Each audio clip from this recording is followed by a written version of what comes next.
মিনিকেট চাউল, হাসকি চাউল, বাসমতি চাউল এইটা স্বাভাবিক আছে বাজার, কিন্তু এই 100 টাকার ব্যবধানে এই ফুলার চাউলটা অস্বাভাবিক বাড়া বাড়ছে। এইটা আগে আমরা বিক্রি করছিলাম 130 টাকা 20 টাকা এরকম কেজি, এখন হলো বেশি বেলাকে 220 টাকা, 210 টাকা 20 টাকা এটা বেশি বেলাচ্ছে আমাদের ফুলার। আজকে ডিমের বাজার হচ্ছে 330 টাকা ট্রে, 30 পিসের ট্রে 330 টাকা, খুচরো আছে 46 টাকা হালি, আর ট্রে নিলে 330 টাকা, 11 টাকা পিস পড়ে 44 টাকা হালি। দাম বাড়ার কারণ হচ্ছে আবহাওয়া খুবই খারাপ, যার কারণে যাতায়াত, বহন, অন্যান্য বিভিন্ন খরচ এবং খামারিদের উৎপাদন খুবই সংকট। যেখানে আগে উৎপাদন বৃদ্ধি ছিল তার থেকে অনেক কম হচ্ছে, যার কারণে বাজার ঊর্ধ্বগতি। আগে 30 টাকা 120 টাকা কেজি, এখন আর মরিচ কিনছি 160 টাকা কেজি, বেশি মনে করেন 170 180 টাকা কেজি। বাজারের দাম হয়ে গেছে, এটা আমাদের ক্রয় ক্ষমতার বাইরে। এর কারণ বৈরী আবহাওয়ার জন্য এই বিষয়টা আমরা আপনার আলোতে মাছ রক্ত এটা আমাদের চিনা করতে হবে, আমরা একটু বেশি হবে। হ্যাঁ 200 টাকা কেজি প্রতি বাড়তেছে, আর হচ্ছে মাছ পাচ্ছে একটু জোরে কর। বছর অনেক দাম হচ্ছে নিম্ন চাপের কারণে, একদিন খরা হয় আর 3 দিন হয় ঝড় বৃষ্টি সাগরে, এই জন্য মাছগুলো ধরতে দাম বেশি। এখন এই মুহূর্তে আমি রয়েছি গোপালগঞ্জের সবজি বাজারে, যেখানে গত কয়েকদিনের টানা ভারী বর্ষণে সবজির বাজারে ঊর্ধ্বগতিতে বিক্রি হয়, অসন্তুষ্ট প্রকাশ করেছেন ক্রেতারা।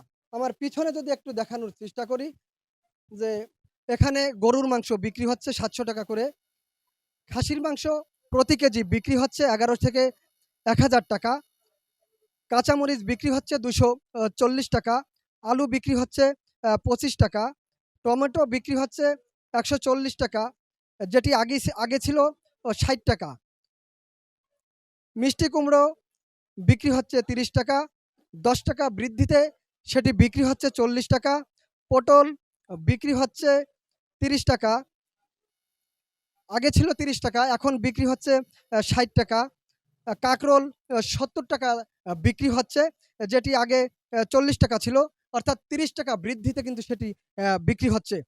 করল্লা 100 টাকা করে বিক্রি হচ্ছে, এক সপ্তাহের ব্যবধানে 50 টাকা বৃদ্ধি হয়েছে করল্লায়। পেঁপে 30 টাকা 40 টাকা বিক্রি হচ্ছে, পেঁপের বাজার স্বাভাবিক রয়েছেন। শসা 60 টাকা করে বিক্রি হচ্ছে, যেটি আগে 30 টাকা ছিল। গাজর 120 টাকা বিক্রি হচ্ছে, যেটি আগে 90 টাকা ছিল। লেবু প্রতি হালি 10 টাকা করে বিক্রি হচ্ছে। সিরিয়ানাস 25 টাকা করে বিক্রি হচ্ছে, যেটি আগে 15 টাকা করে বিক্রি হতো।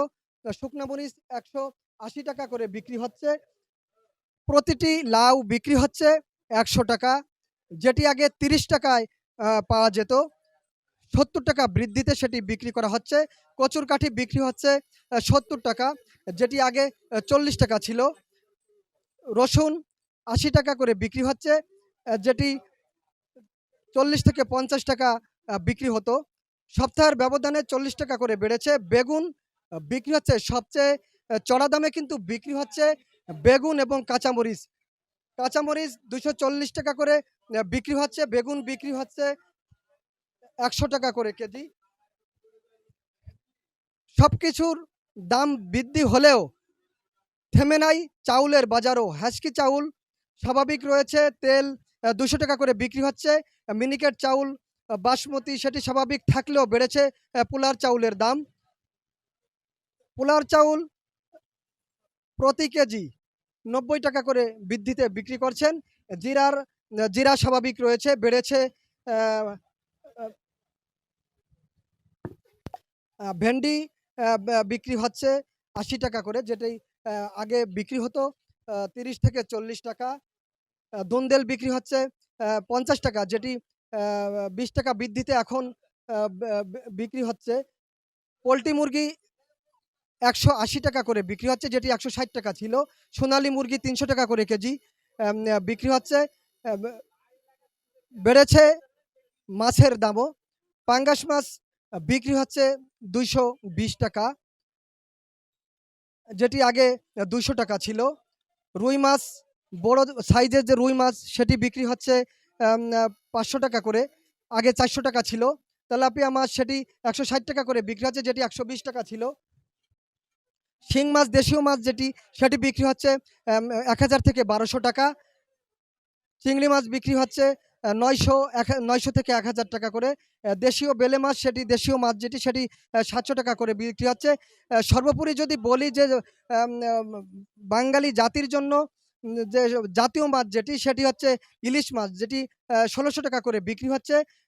গত এক সপ্তাহের ব্যবধানে পার কেজিতে 400 টাকা করে বেড়েছে। এটি আগে বিক্রি হতো 1200 টাকা করে। দেশীয় মুরগি 600 টাকা করে বিক্রি হচ্ছে, আগে ছিল 500 টাকা। সর্বশেষ মুরগির যে ডিম, সেটি কিন্তু বিক্রি হচ্ছে 42 থেকে 48 টাকা করে, যেটি আগে বিক্রি হতো 34 থেকে 35 টাকা। সব মিলে যদি একটু বলি যে আসলে গোপালগঞ্জে কিন্তু সবজির বাজার চড়া দামে বিক্রি হচ্ছে। ক্রেতা অসন্তুষ্ট হলেও বিক্রেতারা বলছেন এই টানা ভারী বর্ষণে সবজির যে ক্ষেত, সেই ক্ষেতে কিন্তু পানি বেঁধে যাওয়ার কারণে গাছ মরে গিয়েছে। বাজারে যেভাবে সরবরাহ সবজির হওয়ার কথা ছিল, সেটি না হওয়ার কারণে বাজারের এই দাম বেড়েছে। এটি বলেছেন গোপালগঞ্জের সবজি বাজারের ব্যবসায়ী যারা, তারা এমনটাই জানিয়েছেন। এই ছিল আমার কাছে গোপালগঞ্জ থেকে সবজির বাজার থেকে সর্বশেষ। রাহান মুন্সি জসিম, 21 টেলিভিশন।